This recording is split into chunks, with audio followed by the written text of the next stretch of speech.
My phone lit up like a bomb had gone off in my pocket when that voicemail hit. No, "Hey, sweetheart," no, "Hope you're well," just Linda's clipped voice. "Evan, you're cut out of Kensington PR. Expect a call from our attorney." My fingers shook so hard the screen blurred. 45% of our mother's agency, my stake, slammed shut in 6 cold words. I didn't scream, I didn't cry, I just stared at the red badge on my voicemail icon. The apartment was silent except for my heart hammering. I'd poured every spare cent into that place since graduating from UW. Late nights revising press pitches, client dinners I couldn't afford, driving 30 minutes back from Seattle just to salvage a botched campaign.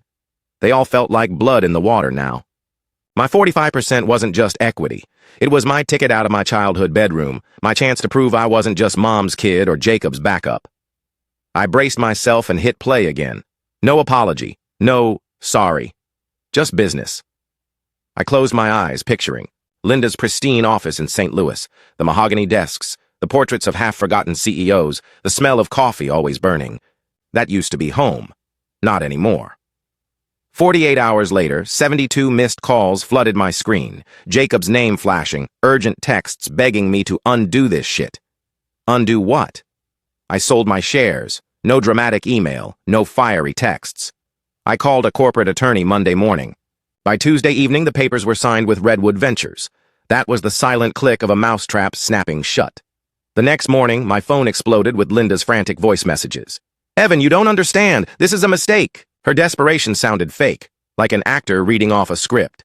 I let the voicemail play twice, let every word sink in. Jacob rang. His tone was thick with guilt, soaked in panic. Please, why would you do this?" I swallowed.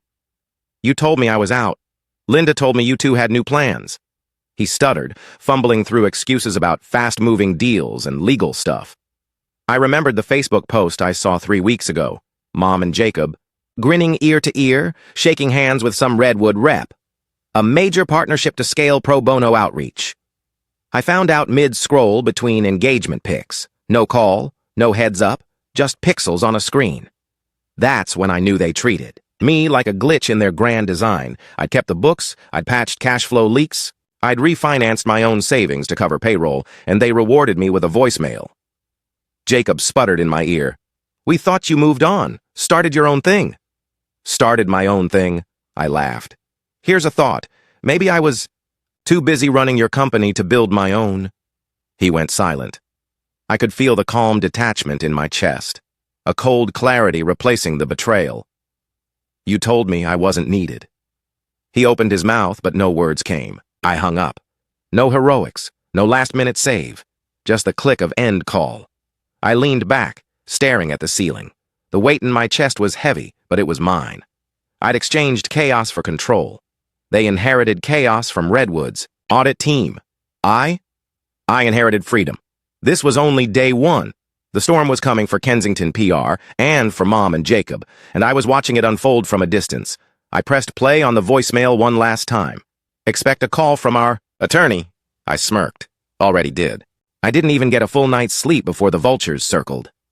At 6:42 a.m., my phone lit up like a house fire. 7 missed calls from Linda, 9 from Jacob, and a flood of texts with one word, "Please, call." Urgent. "We need to talk. Too late." The ink on the Redwood contract was dry. My equity was gone, swallowed by a shark with a tailored suit and a permanent smirk named Seth Langford, VP of Acquisitions. The guy didn't even blink when I told him I was selling my 45% in a PR firm run by my own mother. "Sounds like they underestimated you," he said over coffee in Bellevue. "We won't." By 10 a.m., Jacob had left me a voicemail that could have qualified as a toddler's tantrum. "Evan, what the hell did you do? You don't even realize what you've caused." "No, Jacob, I knew exactly what I'd caused. That's what made it so satisfying." At 10:17 a.m., Linda herself showed up at my apartment, in person. She stood outside in a pressed white coat and tinted sunglasses like she was arriving for a Vogue shoot, not begging her son for mercy. I didn't buzz her in. I just watched her from my window, standing in the Seattle drizzle, arms folded, lips pursed. I let her stand there for 10 minutes. When I finally opened the door, she forced a smile so wide I thought her cheekbones might shatter. "Evan," she said, her voice dripping fake warmth. Let's talk like grown-ups. I didn't say a word, just stepped aside. The moment she walked in, the smile dropped. "What the hell were you thinking?" she snapped, tossing her sunglasses onto my counter like she owned the place. "I was thinking about that voicemail," I said, locking the door behind her. "The one where you said I was out of the company." Her nostrils flared. "That wasn't a firing, that was a wake-up call." Oh, it woke me up, all right. Woke me up to the fact that you and Jacob were planning to push me out quietly. "We weren't pushing you out," she shouted, pacing. "You were dragging us down with your little crusade for ethics. Not every client needs to be socially conscious. That's not how real business works." Ah, there it was. The real Linda. Real. Business works when your COO isn't lied to, I said. When they aren't excluded from a strategic partnership with Redwood Ventures announced on LinkedIn before it's even mentioned in a board meeting. She looked stunned for a second, but only a second. "You had no right to sell your shares to them without telling us." "No right?" I said, stepping closer. "You gave me all the right I needed when you told me I was out. When you froze me out of Slack, pulled my calendar access, and told the interns not to CC me." Her mouth opened, closed. No words. "You treated me like a disposable contractor." I responded like one. I watched as her jaw clenched so hard her neck twitched. "They're vultures," she hissed. "They'll gut the company and leave us, holding the bones." "Sounds like a personal problem," I said, crossing my arms. "I've got my payout. My name's not on the door anymore." For once, Linda didn't have a comeback. She turned toward the door. "You think this is over? You think you've won?" "No," I said calmly. "I think I escaped." That did it. She slammed the door so hard my neighbor's picture frame fell. I didn't move. Just stood there, breathing in the silence like it was oxygen. 1 hour later, I got the email from Redwood's legal team. Subject line, "Request for transition materials, Kensington PR." Inside was a request to forward all client records, financials, and internal notes pertaining to my tenure. Attached was a list of their new board appointees. None of them included Jacob or Linda. I laughed so hard I nearly dropped my phone. They thought I'd just sold the shares. They didn't realize I'd sold the votes, too. Redwood had full control. They weren't interested in partnership. They were interested in domination. I'd handed them the keys to the kingdom and locked my family out in the rain. That night, Jacob texted me one sentence. "You have no idea what you've done." I stared at it for a while. Then I typed back, "No, brother.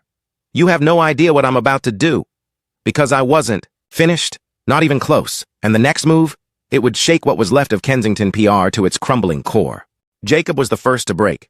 3 days after I handed over everything to Redwood, he showed up at my co-working space looking like he'd aged 10 years. Wrinkled shirt, bloodshot eyes, hair a mess. He didn't even ask before barging in. "Evan, we need to fix this. You have no idea what they're doing to us." I didn't even look up from my laptop. "Is Linda with you? Or did she send her attack dog alone this time?" He slammed his hands on the desk, hard enough to rattle my coffee. "This isn't funny, man. Redwood's auditing everything. They froze our accounts. They're demanding a full itemized history of our last 5 years of finances. Linda's having meltdowns. Our top 3 clients are panicking." "Good," I said calmly. "That's exactly what I hoped would happen." His face twisted. "You hope to destroy your family? Is that what this is about?" I stood up. "No, Jacob. I hope to survive mine." He flinched. I leaned in. "You and Linda cut me out. Lied to me. Used me like a disposable assistant and then threw me in the trash. You wanted to run this firm your way? Congratulations. Now run it under Redwood's boot." "You don't understand how bad it is," he muttered, quieter now. "They're digging into the campaign funds Linda siphoned into her private real estate deals. They know about the fake accounts, about the hush money to Brianne Winters." I froze. "What hush money?" He paled. "You didn't know?" I took a slow, deliberate step toward him. "Tell me, now." He backed up. 2 years ago, Linda settled with Brianne after she threatened to sue for wrongful termination. There was an incident. A client got too handsy at a charity gala. Linda blamed her, fired her on the spot. I stared at him, my pulse thundering in my ears. "Brianne begged for help. I remember. You both said she quit." "We lied," Jacob said, voice cracking. "Linda offered her 30 grand and an NDA. I couldn't speak. I wanted to punch something. I wanted to scream. But instead I smiled. Not a nice smile. The kind that creeps slowly across your face when the final piece of the puzzle clicks into place. You just gave me everything I need. Jacob looked confused. What do you mean?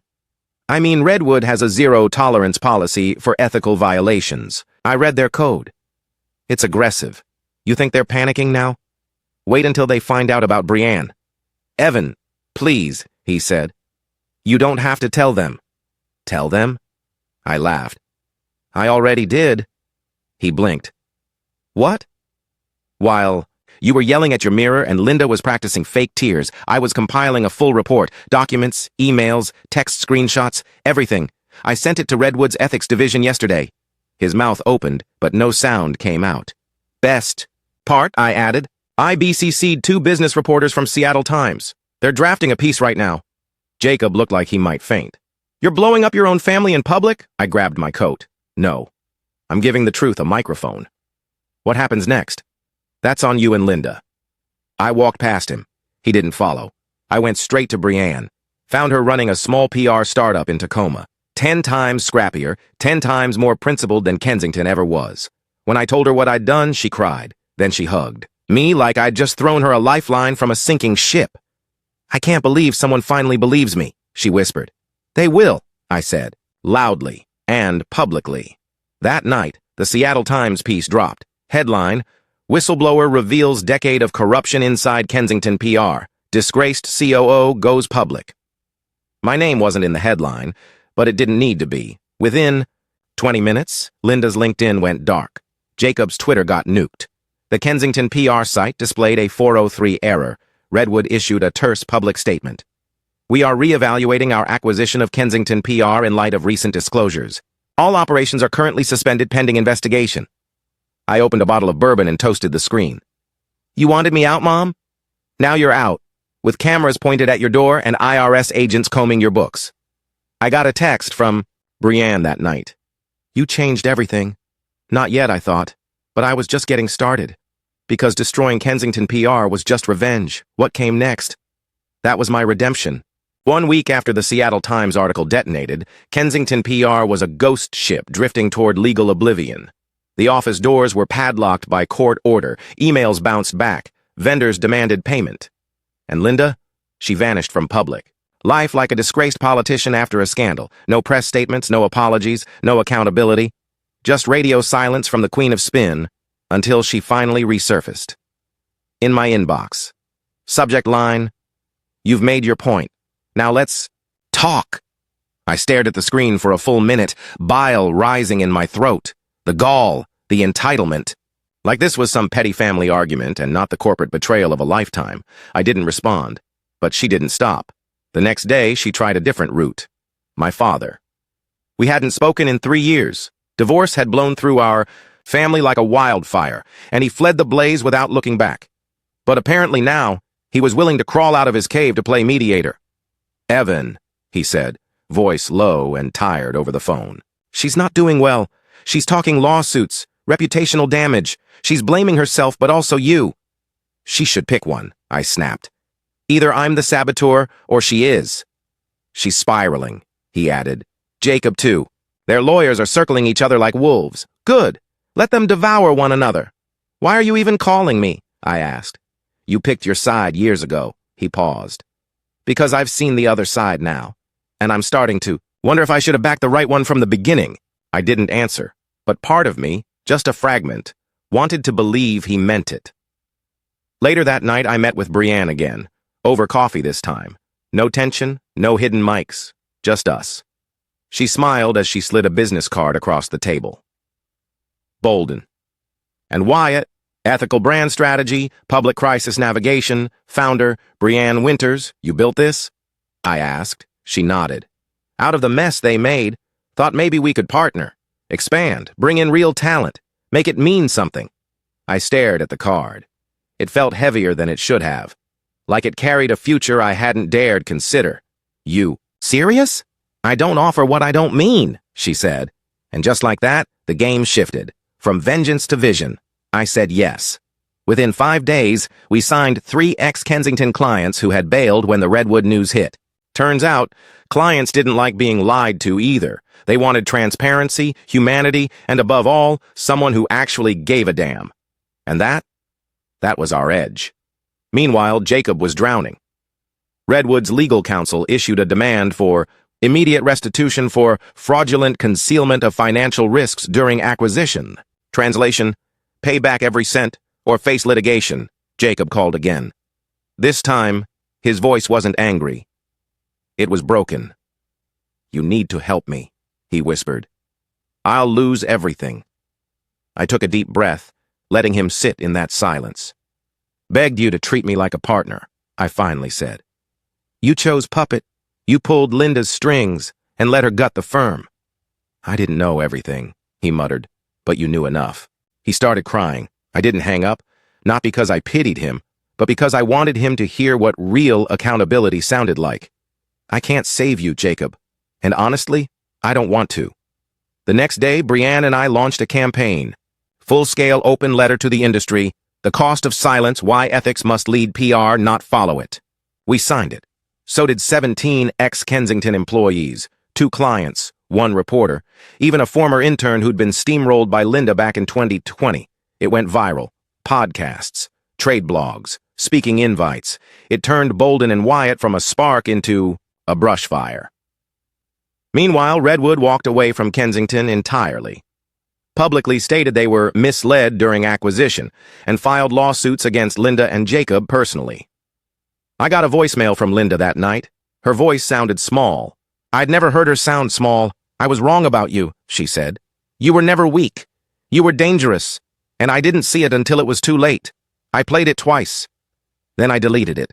Because dangerous? That wasn't the insult. She thought it was. That was my power now, and I was just starting to use it. I should have known Linda wouldn't go out quiet. Just as Bolden and Wyatt was landing our first international account, a European sustainability fund with a PR nightmare on its hands, I got a certified letter dropped on my doorstep. Sender, Patricia.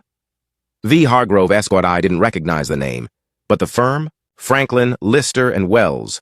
Linda's old law firm. High-end, vicious. The kind of place that writes cease and desists like Shakespeare writes sonnets, with daggers hidden in the footnotes. I opened the envelope. Inside, a formal notice of intent. To file suit. Allegations. Breach of fiduciary duty, unlawful interference with contractual obligations, defamation, malicious misrepresentation.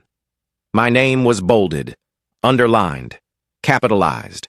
She was suing me. My own mother was dragging me into federal court. The phone rang before I could process it. Don't panic, Brianne said without even saying hello. They're bluffing. You're sure? They filed in the Southern District of Illinois. You live in Seattle. They're trying to pressure you into a settlement with venue games and threats. It's tactical noise. I didn't respond.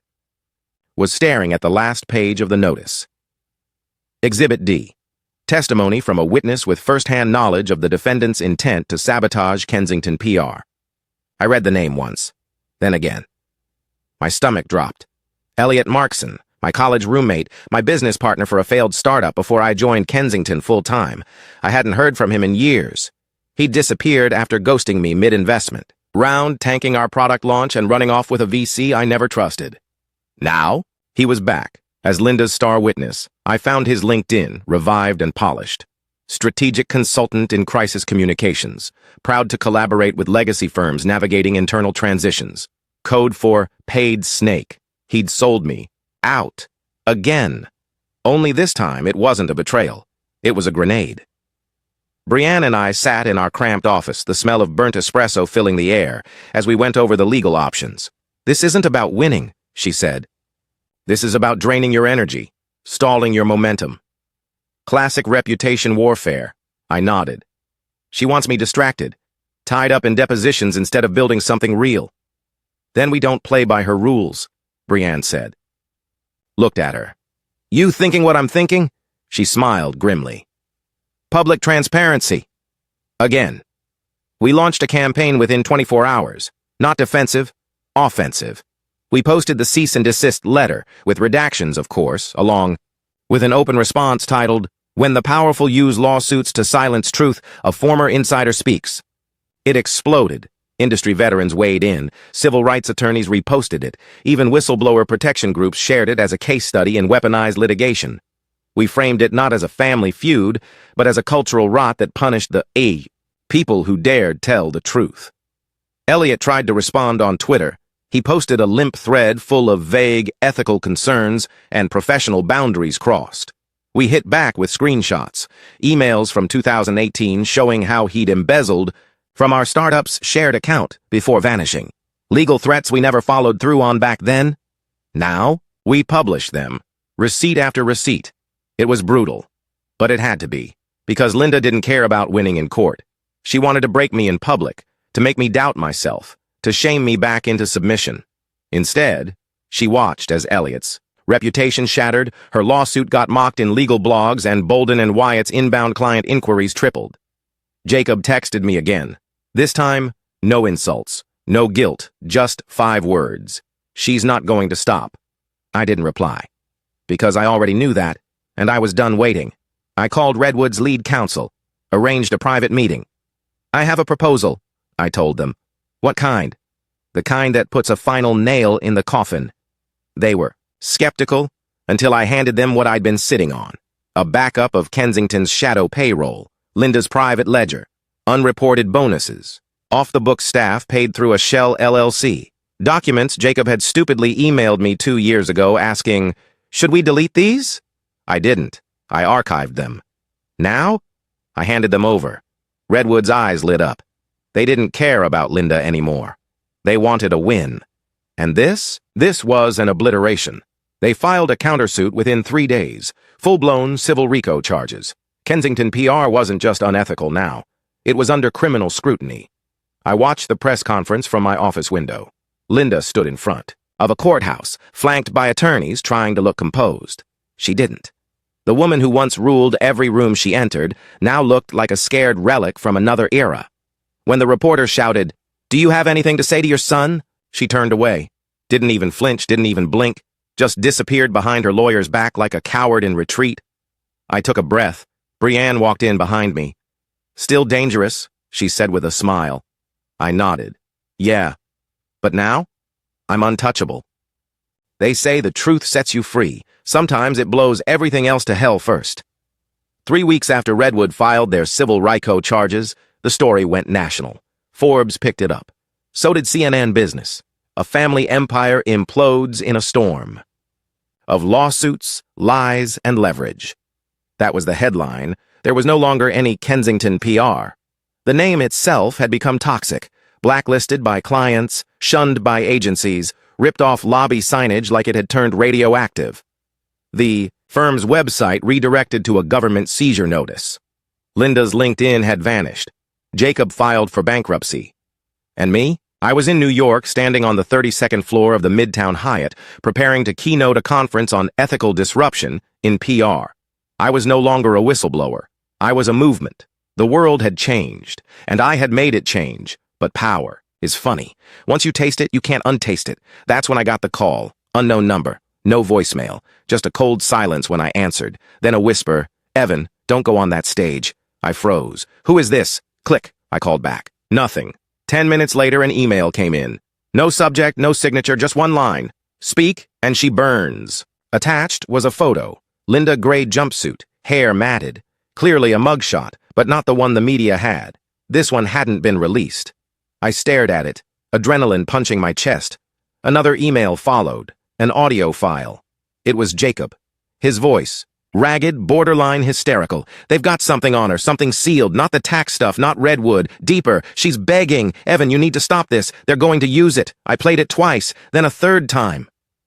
Redwood? I reached out to my contact on their legal team. She hesitated, then finally told me, "There's an offshore account. Cayman Islands. Someone else's name. It wasn't just Linda siphoning money for herself. She was hiding funds for someone else." "Who?" I demanded. "Someone who's not supposed to exist." That's when it clicked. Not Redwood, not Elliot, not Jacob. My father.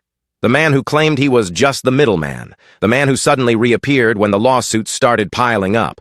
I pulled every record I had, digged into corporate filings, dug deeper than before, and there it was.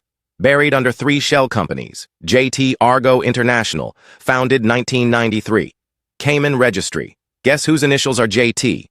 Jack Thomas. Calder.